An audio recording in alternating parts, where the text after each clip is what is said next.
नमस्कार, स्वागत है आपका। मैं हूं आपके साथ अनुपम। बुलेटिन में बात करेंगे पीएम मोदी के 10 साल के कार्यकाल की और बेमिसाल उपलब्धियों की। सोलर एनर्जी से सुखोई तक, बुनियादी ढांचे से विकास तक कैसे भारत नए आयाम गढ़ रहा है। बीते 10 सालों में नए भारत की पहचान से विदेशी भी महसूस कर रहे हैं। मोदी न सिर्फ देश में बल्कि विदेशों में भी असरदार साबित हो रहे हैं। सबसे पहले आपको बताते हैं कि प्रधानमंत्री मोदी के बारे में दुनिया क्या सोच और बोल रही है। यह हम आपको बताते हैं कि किस तरीके से ग्रीस के प्रधानमंत्री किरियाकोस ने पीएम मोदी को लेकर कहा क्या है, वो भी हम आपको बताएंगे कि चुनाव से पहले मोदी के लिए चीजें अच्छी दिख रही हैं। उन्होंने संभावना जताई है कि मोदी से फिर से मिलने का मौका मिलेगा और भारत से संबंध विकसित करने का अवसर मिलेगा। यह हम बता रहे हैं, भारत से संबंध विकसित करने का अवसर मिलेगा। किरियाकोस मित्सोटाकिस प्रधानमंत्री ग्रीस के बॉस पर क्या बोली है दुनिया, यह हम आपको बता रहे हैं। भारत से संबंध विकसित करने का अवसर मिलेगा, यह बात यहां पर कही गई है। टोनी अबॉट पूर्व प्रधानमंत्री ऑस्ट्रेलिया के, भारत दुनिया की उभरती लोकतांत्रिक महाशक्ति, यह यहां पर बात कही गई। भारत आर्थिक प्रगति की ओर तेजी से बढ़ रहा है, टोनी अबॉट ने यहां पर यह बात कही। और भारत के साथ व्यापार करना एक अच्छी बात है। टोनी अबॉट जो कि ऑस्ट्रेलिया के पूर्व प्रधानमंत्री हैं। Hardik Shah partner KKR infrastructure, Asia में बुनियादी ढांचे के लिए भारत सबसे बड़ा बाजार, यह यहां पर कहा गया। यहां बहुत सारे बुनियादी ढांचे का निर्माण हो रहा है। हार्दिक शाह ने यह बात कही है, इसमें से बहुत कुछ निजी क्षेत्र में है। यह स्टेटमेंट यहां पर सामने आया है, यह बड़ा बयान यहां पर दिया है। बीते 10 साल में पीएम मोदी ने हर क्षेत्र में दमदार प्रदर्शन किया और विकास की रफ्तार में बाधक बनने वाला नक्सलवाद अपनी अंतिम सांस ले रहा है। इसके लिए जो भी जरूरी कदम उठाने की जरूरत महसूस की गई, उसे अमली जामा पहनाया गया। नतीजा यह है कि 2004 से लेकर 2014 की तुलना में बीते एक दशक में वामपंथी उग्रवाद से जुड़ी हिंसा में 52% की कमी आई है।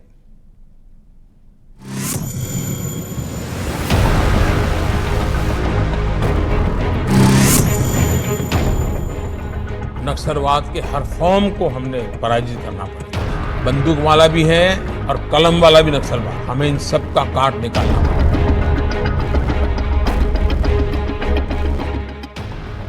पीएम मोदी की आक्रामक नीतियों के दम पर वामपंथी उग्रवाद आखिरी सांस ले रहा है।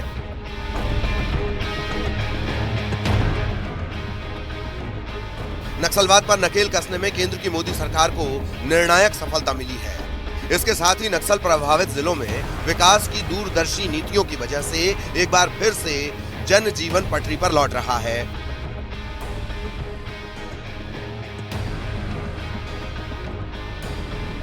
केंद्रीय गृह मंत्री अमित शाह के अनुसार नक्सलवाद के खात्मे के लिए मोदी सरकार ने पिछले 10 सालों में दमदार नीति अपनाई है।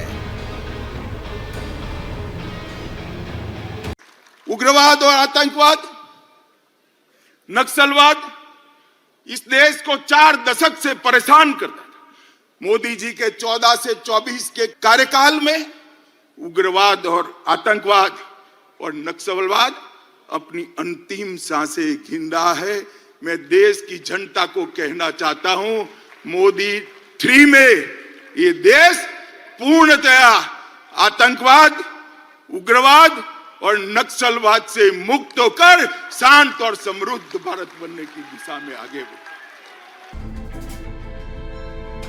केंद्रीय गृह मंत्री अमित शाह ने बताया कि नरेंद्र मोदी सरकार ने विकास सुरक्षा के दृष्टिकोण से नक्सलियों को करारा झटका दिया है।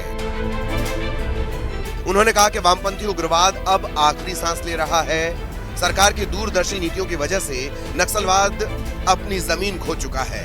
शाह ने सोशल मीडिया प्लेटफॉर्म एक्स पर नक्सल फ्री भारत हैशटैग के साथ कई पोस्ट किए। इसमें उन्होंने कहा है कि प्रधानमंत्री के मार्गदर्शन में गृह मंत्रालय ने नक्सलवाद का खात्मा करने के लिए आक्रामक रणनीति अपनाई। उन्होंने कहा वामपंथी चरमपंथ पर हमला किया गया, जिसके परिणाम स्वरूप वो आज आखिरी सांस ले रहा है। नक्सलवाद पर नकेल के गृह मंत्रालय के आंकड़ों पर नजर डालें तो 2004 से 14 की तुलना में 2014 से 24 के दशक में वामपंथी उग्रवाद से जुड़ी हिंसा में 52% की कमी आई है, जबकि इसी अवधि में मौतों की संख्या में 69% की कमी आई है। साल 2010 में हिंसा प्रभावित जिलों की संख्या 96 थी, जो 2022 में घटकर 45 हो गई। इसके साथ ही हिंसा की रिपोर्ट करने वाले पुलिस थानों की संख्या में भी कमी आई है। 2010 में इसकी संख्या 465 थी, जो अब 2022 में घटकर 176 हो गई है। दरअसल नक्सलवाद के खात्मे के लिए मोदी सरकार ने पिछले 10 सालों में कठोर से कठोर नीति अपनाई, जिसमें सुरक्षा बलों को नक्सलियों के खिलाफ ऑपरेशन की खुली छूट दी गई और उन्हें जरूरी सुविधाओं और साजो सामान से लैस किया गया। दूसरी ओर नक्सलियों के खाली कराए गए इलाकों में सरकारी योजनाओं को तेजी से पहुंचाया गया ताकि जनता दोबारा नक्सलियों के भ्रामक प्रचार से बच सके।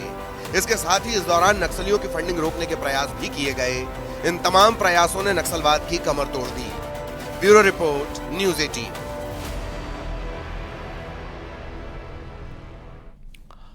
देश को विकास के पथ पर तेजी से दौड़ने के लिए बीते 10 सालों में काफी कुछ प्रयास किए गए हैं। इसके लिए राज्यों को केंद्र की मोदी सरकार ने हर स्तर पर मदद मुहैया कराई है। सड़क, शिक्षा, स्वास्थ्य, पर्यावरण, आपदा राहत समेत कई कामों के लिए केंद्र सरकार ने वित्त वर्ष 2019 और वित्त वर्ष 2023 के बीच में अलग राज्यों को समय समय पर सहायता अनुदान भी जारी किया है। आंकड़ों पर अगर हम नजर डालें तो बीते 5 सालों में केंद्र सरकार ने 8.28 लाख करोड़ सहायता अनुदान जारी किया है।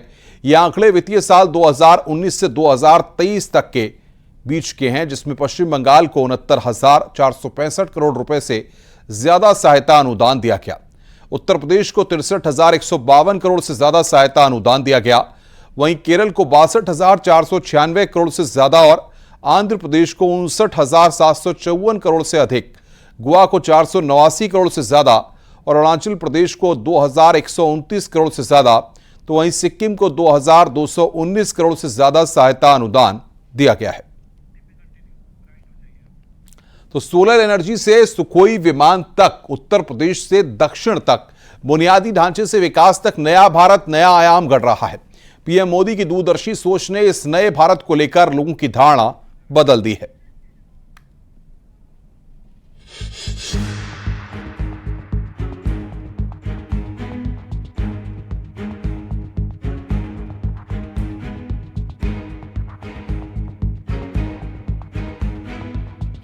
ऐसा माना जा रहा है कि अगले 30 सालों में भारत में किसी भी अन्य देश की तुलना में सबसे अधिक ऊर्जा की मांग बढ़ने की संभावना है।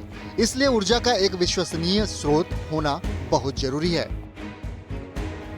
हम अब कोयले और अन्य स्रोतों पर निर्भर नहीं रह सकते, इसलिए हमें सौर ऊर्जा के लिए अपनी क्षमता का विस्तार करने की आवश्यकता है। पीएम मोदी की दूरदर्शिता इसी बात से जाहिर होती है कि उन्होंने इसको भांपते हुए प्रधानमंत्री सूर्योदय योजना शुरू कर दी है। पीएम मोदी का सपना है कि हर घर सोलर पावर जनरेटर बने, किसी पर निर्भर क्यों रहें। अंतरिम बजट 2024 में इसकी घोषणा भी की गई थी। लाभार्थियों को हर महीने 300 यूनिट तक मुफ्त बिजली मिलेगी और सरप्लस और सोलर एनर्जी को बेच भी सकते हैं। इससे संभावित रूप में उन्हें सालाना 15,000 रुपए से 18,000 रुपए की बचत भी होगी। हमारा प्रयास है कि देश का हर घर, हर परिवार सोलर पावर जनरेटर बन जाए।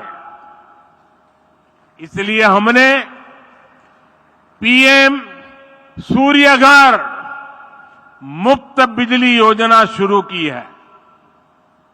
इस योजना के तहत 300 यूनिट बिजली मुफ्त मिलेगी और अतिरिक्त बिजली लोग सरकार को बेच भी पाएंगे। कोयला उत्पादन में बढ़ोतरी के बावजूद भारत 2030 तक 500 गीगावाट अक्षय ऊर्जा क्षमता हासिल करने के लिए प्रतिबद्ध है। शुरुआत में सरकार ने 1 करोड़ घरों पर रूफटॉप सोलर लगाने के लक्ष्य के साथ प्रधानमंत्री सूर्योदय योजना शुरू की है। इससे गरीब और मध्यम वर्ग का बिजली बिल तो कम होगा ही, साथ ही भारत ऊर्जा के क्षेत्र में आत्मनिर्भर भी बनेगा। अभी ये योजना 1 करोड़ परिवारों के लिए है। इसमें हर परिवार के बैंक खाते में सीधे 30,000 रुपये से लेकर करीब करीब 80,000 रुपये तक जमा कराए जाएंगे। बीते 10 सालों में नए भारत की झलक सबने महसूस की है। सेक्टर कोई भी हो, सरकार ने मजबूती के साथ विकास की रफ्तार को धार दिया। सोलर से सुखोई तक सरकार की योजना में शामिल रहा है। सुखोई अपग्रेड के बाद वायुसेना को जल्द ही 13,000 करोड़ रुपए के उच्च तकनीकी वाले रडार और वायु रक्षा बंदूकें भी मिलने वाली हैं। एक आंकड़ों पर नजर डालें तो चीन पाकिस्तान में लगी सीमाओं पर सख्त पहरा है। वायुसेना की निगरानी क्षमता बढ़ाने पर जोर है। करीब 13,000 करोड़ रुपए के सौदों को मंजूरी मिल चुकी है। सुरक्षा मामलों की कैबिनेट समिति ने ये मंजूरी दी है। उन्नत निगरानी के लिए नए रडार की खरीद होगी। इसके लिए करीब 6,000 करोड़ की लागत आएगी। क्लोज इन हथियार प्रणाली परियोजना भी मंजूर है। इसके लिए करीब 7,000 करोड़ रुपए मंजूर हैं।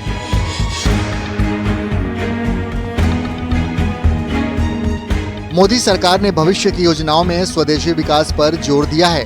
यही नहीं, प्रधानमंत्री नरेंद्र मोदी के नेतृत्व में और भारत के उत्तर पूर्व के लिए अनुकूल नीति बनाने में महत्वपूर्ण बदलाव ने सीमा धारणा को बदल दिया है। तभी तो अरुणाचल प्रदेश का किबिथु भारत का आखिरी गांव नहीं, बल्कि भारत का पहला गांव बन गया है। Bureau report, news 18।